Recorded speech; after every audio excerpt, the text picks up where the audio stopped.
the India's position is really well recognized and respectable, particularly in the case of bioenergy and alternative energy. India is the most important and largest growing economy in the world. The wasteland in India is 55 lakh square kilometer, that is 17% of the total land. And our 55% of the population belongs to agriculture and rural India. The economic contribution from agriculture sector in our GDP growth is only 14%. Actually, manufacturing sector contributes 24%, and from service sector it is 52%. There is a big migration of the population from rural India to urban India. That is because of non-viability of agriculture, and at the same time, the most important problem is we need to create more employment potential in the rural India. The problem in agriculture is also very crucial. Because of green revolution, the agriculture production is now surplus. We are wheat surplus, rice surplus, sugar surplus, corn surplus, and that is the reason it is difficult for farmers to get remunerative prices. Today, this is the first time in India our government has taken the initiative by which it is to be a success story, that is diversification of agriculture towards energy and power sector. हमारे किसान केवल अन्नदाता नहीं है, वो ऊर्जादाता बने हैं. ऊर्जादाता नहीं, ये ईंधन दाता बने हैं, और ईंधन दाता नहीं अब बिटुमिन दाता बने हैं, और अब बिटुमिन दाता नहीं एविएशन फ्यूल बना रहे हैं, और अब हाइड्रोजन दाता भी बनेंगे. और ये जो एक रिवोल्यूशनरी चेंज हुआ है वो हमारे देश के तस्वीर को बदलने वाला है. और मुझे ये भी विश्वास है कि आज हम बड़ी तेजी से हमारा ऑटोमोबाइल सेक्टर प्रगति और विकास की ओर आगे जा रहा है. एक समय वर्ल्ड में हमारा नंबर 7वां था, आज हमारा नंबर 3रा है. अभी 4-5 महीने पहले हमने जापान को पीछे डालकर अब हम 3रे नंबर पर आए हैं. हमारा अमेरिका का पहला नंबर है, जिनकी ऑटोमोबाइल इंडस्ट्री का साइज 78 लाख करोड़ है. चाइना दूसरे नंबर पर है, वो 49 लाख करोड़ है, और अब इंडिया 22 लाख करोड़ है. ये इंडस्ट्री है जिसने अब तक 4 करोड़ युवा 4.5 करोड़ युवाओं को जॉब दिया है. ये इंडस्ट्री है जिसने जीएसटी के रूप में भारत सरकार और राज्य सरकार को कंट्रीब्यूट किया है.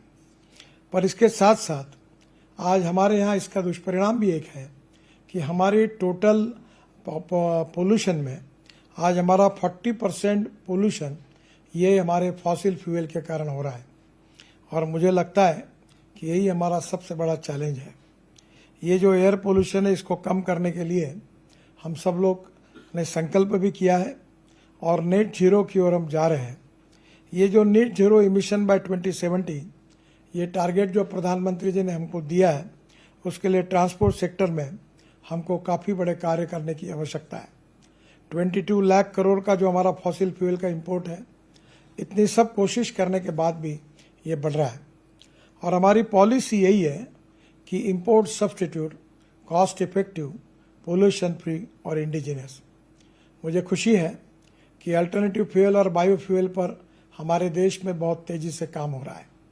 Electric, ethanol, methanol, biodiesel, LNG, CNG और ग्रीन हाइड्रोजन, इन सब बातों में जोरों पे काम हो रहा है. मुझे लगता है कि आने वाले समय में जो भी पर्याय उपलब्ध है, उन पर्यायों का उपयोग करके ये 22 लाख करोड़ के फॉसिल फ्यूल का इंपोर्ट हमको कम करना है और प्रदूषण को भी कम करना है. मुझे इस बात की खुशी है कि आज हम आत्मनिर्भर भारत बनने की कोशिश कर रहे हैं. हमारे किसानों ने इथेनॉल की शुरुआत की, शुगर केन जूस, मोलाइसिस से. फिर कॉर्न से इथेनॉल बन रहा है, ब्रोकन राइस से बन रहा है, बाम्बू से बन रहा है और परली से भी बन रहा है.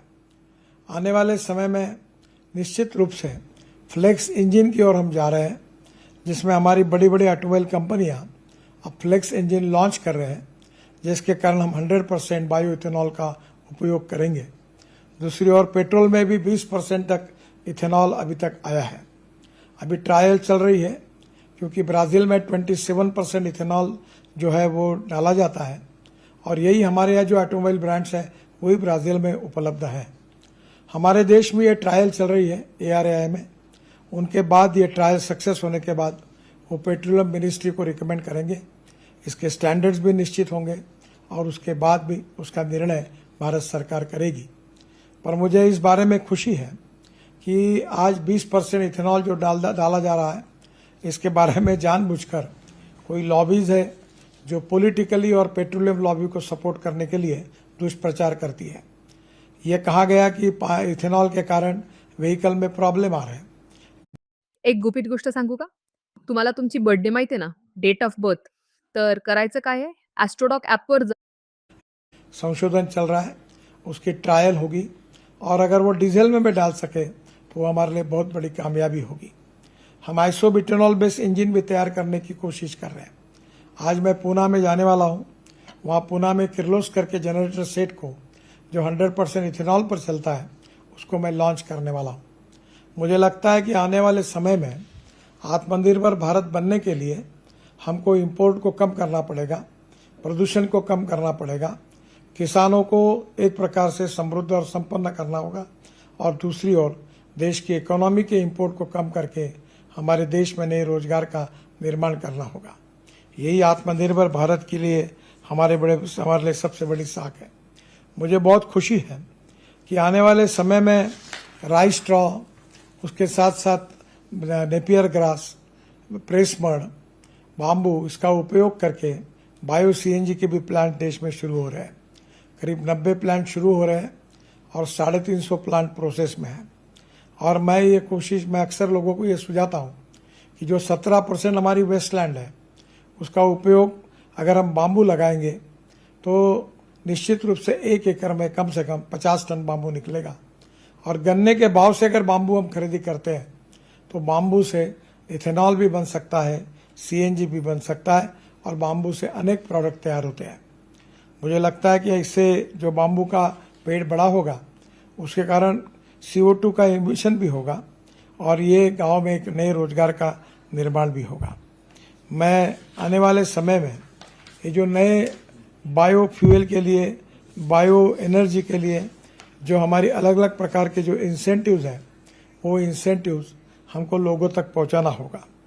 मैं और आपको एक बात कहना चाहूँगा कि बायो एनर्जी 1.6 लाख करोड़ की इकोनॉमी बन गई है, 10 लाख लोगों को जॉब मिला है, और 50% से ज़्यादा इंडिया फॉसिल फ्यूल का भी कंजम्पशन है। तो भी हमको बहुत दूर जाना है और बड़े प्रमाण पर इसका उपयोग करना है, और ये करने के लिए ऑटोमोबाइल सेक्टर भी आगे आया है। अभी हाइड्रोजन भी हमारा भविष्य है, और हाइड्रोजन में फ्यूचरिस्टिक टेक्नोलॉजी और फ्यूचरिस्टिक विजन के साथ हमको हाइड्रोजन का भी विचार करना होगा। हमारा ग्रीन हाइड्रोजन, ये हमारा मिशन है। मुझे खुशी है कि हमारे डिपार्टमेंट ने पहली बार वर्ल्ड का first large scale hydrogen truck trial हमने शुरू की है, along with 3 hydrogen powered vehicles जो टाटा मोटर्स के थे, उसको लॉन्च करने का सौभाग्य मुझे मिला।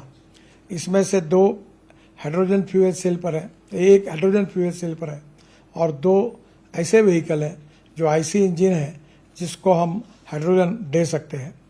हमारे बजट में 500 करोड़ हमने अलॉट किए हैं, और करीब इसमें 37 व्हीकल्स 10 रूट पर चलने वाले हैं। ये प्रोजेक्ट जो जॉइंट वेंचर है Tata Motors, IOCL, Reliance, NTPC, Ashok Leyland, HPCL, BPCL, Volvo and अनर्ट, ये 3 कंपनियां हैं, और जल्दी ही ये प्रोजेक्ट शुरू हो रहा है। 9 हाइड्रोजन फिलिंग स्टेशन भी हम बना रहे हैं। नेशनल ग्रीन हाइड्रोजन मिशन की तरफ से 5 मिलियन मेट्रिक टन हम 2030 तक ये टारगेट हमने रखा है, जिसमें 1 लाख करोड़ के फॉसिल फ्यूल की बचत होगी। ये सब करने के बाद भी जो 22 लाख करोड़ का इंपोर्ट है, बहुत दूर है। हमें अल्टरनेटिव बायोफ्यूल पे बहुत काम करना पड़ेगा। सबके लिए पोटेंशियल है। अभी इलेक्ट्रिक में लिथियम आयन बैटरी, जब हमने इलेक्ट्रिक कार, इलेक्ट्रिक बसेस शुरू की थी, तब उसकी कीमत $150 पर kWh थी, जो $55 पर आई है। और मुझे विश्वास है कि अब कंस्ट्रक्शन इक्विपमेंट में भी इलेक्ट्रिक का, अल्टरनेटिव फ्यूल का, बायोफ्यूल का उपयोग कर रहे हैं। हमारे एग्रीकल्चर इक्विपमेंट में हार्वेस्टर, ट्रैक्टर्स, इसमें भी मैंने उनको आग्रह किया है कि इसमें किस प्रकार से हम लोग हमारी बायोफ्यूल का उपयोग कर सकते हैं। मुझे लगता है कि हमारे ये प्रयासों से हम कार्बन न्यूट्रल देश 2070 तक हमको बनना है। सोलर एनर्जी में हमने रिकॉर्ड तोड़ दी है और मुझे लगता है कि आज हमारा देश एनर्जी को इंपोर्ट करने वाला देश है, पर आप सबके सहयोग से हम एनर्जी को एक्सपोर्ट करने वाला देश बनेंगे और इसीलिए आने वाले समय में काफ़ी बड़े बदलाव हो रहे हैं। जैसे मैंने आपको कहा था कि जो 10 रूट हमने सिलेक्ट किए हुए हैं उसमें greater Noida to Delhi Agra filling station Noida में है, भुवनेश्वर कोणार्क पुरी ये भुवनेश्वर में इसका फिलिंग स्टेशन है, अहमदाबाद वडोदरा सूरत इसका वडोदरा में फिलिंग स्टेशन है, शाहीबाद फरीदाबाद दिल्ली इसका फरीदाबाद में है, पुणे मुंबई ये भी हमारा पुणे मुंबई एक्सप्रेसवे पे है, जमशेदपुर कलिंगानगर ये हमारा बालसोर उड़ीसा में है, तिरुवनंतपुरम कोची ये त्रिवेंद्रम में है, कोची इडापल्ली ये कोची में है, जामनगर अहमदाबाद ये राजकोट में है और विशाखापट्टनम बयावरम ये बयावरम में है। तो मुझे खुशी है कि बड़े प्रमाण पर अल्टरनेटिव फ्यूल और बायोफ्यूल में जोरों से काम चल रहा है। एक तरफ इथेनॉल का भी विकास हो रहा है और दूसरी तरफ ग्रीन हाइड्रोजन की निर्माण करने की प्रक्रिया भी तेजी से चल रही है। इसके साथ साथ हमारे किसान हमारे बायोमास से बायो सीएनजी का भी उत्पादन कर रहे हैं और मुझे लगता है ये सब प्रयास जो है अभी पर्याप्त नहीं है और बड़े प्रमाण पर इससे 10 गुना हमको काम करने की आवश्यकता है। सब प्रकार की अल्टरनेटिव और बायोफ्यूल को हम निर्माण करेंगे, देश के इंपोर्ट को कम करेंगे और एनर्जी को इंपोर्ट करने वाले नहीं तो एनर्जी को निर्यात करने वाला हम देश बने, यही हम सबका उद्देश्य है। मुझे लगता है ये कठिन है पर असंभव नहीं है। आप जिस प्रकार से सब लोग काम कर रहे हैं और जिस प्रकार का प्रयास कर रहे हैं